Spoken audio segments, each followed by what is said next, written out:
નિવાસી શાળાઓ ખોલી છે, આદર્શ નિવાસી શાળા 25 ખોલેલી છે।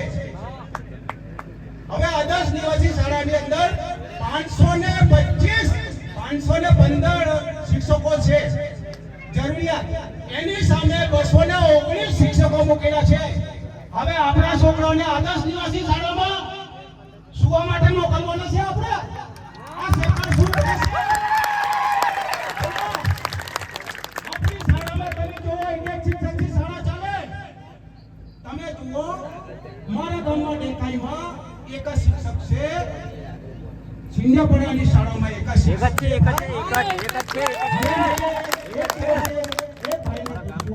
શિક્ષકને જરૂર પડી તો શિક્ષક બહાર કામ કરે, મધ્યાહન ભોજનના માણસો શાળાઓ ચલાવે। આ એક વાત સમજો ભાઈઓ, બહુ વિચાર કરવો પડશે સરકારનો વહીવટ કેવો છે। આપણને ભણાવવા નથી, આ શાળાઓમાં એક શિક્ષકથી શાળાઓ ચાલે છે, માટે આપણે હવે ઘણું બધું કરવું પડશે।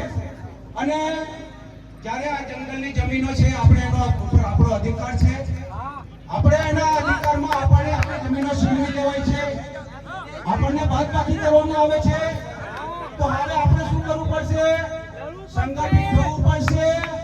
અંબાજીમાં જે પડવાલમાં જે થયું એમ જાગૃતિ લાવવી પડશે। અધિકારીઓને સરકારી અધિકારીઓને દવાખાને દાખલ થવું, એ જુસ્સો આપણે લાવવો પડશે। આ જાગૃતતા ના લાવીએ તો આ લોકો આપણા ઉપર રાજ કરશે। એટલે હવે આપણે બધાએ સમજી જવાની જરૂર છે। બીજી વાત કરીએ, આપણે આમ તો તમે ઓળખો ને, મિની ગાંધીનગર થી આવું છું ભાઈઓ, ગાંધીનગર એટલે ડેકાઈ ગામ। હવે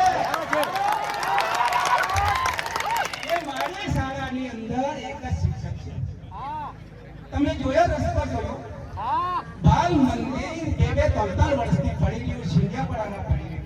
આ હાલત આ મિની ગાંધીનગરની છે।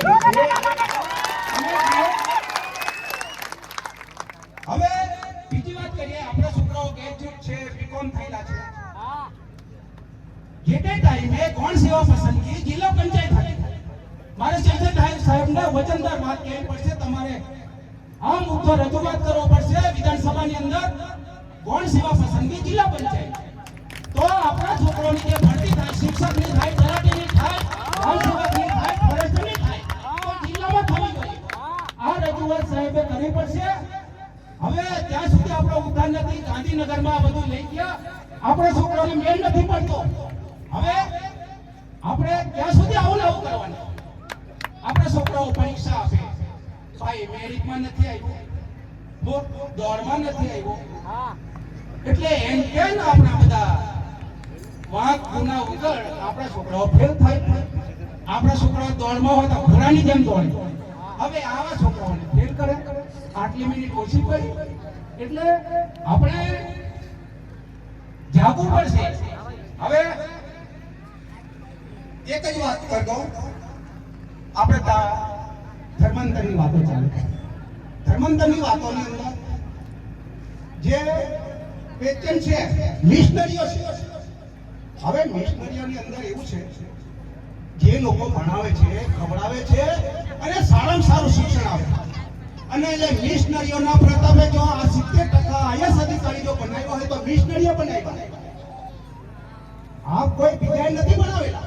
તમે જાઓ ને, સુરત જાઓ, માંડવી જાઓ, આઈએસ અધિકારીઓ છે, એ મિશનરીઓના પ્રતાપે છે। આ લોકોને ભણાવવા નથી અને મિશનરીનો વાંક કાઢવામાં આવે ભાઈ। એટલે હવે હું આટલું કઈ વિરમું છું। જય હિન્દ, જય ભારત।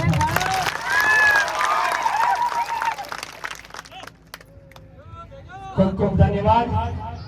ત્યારબાદ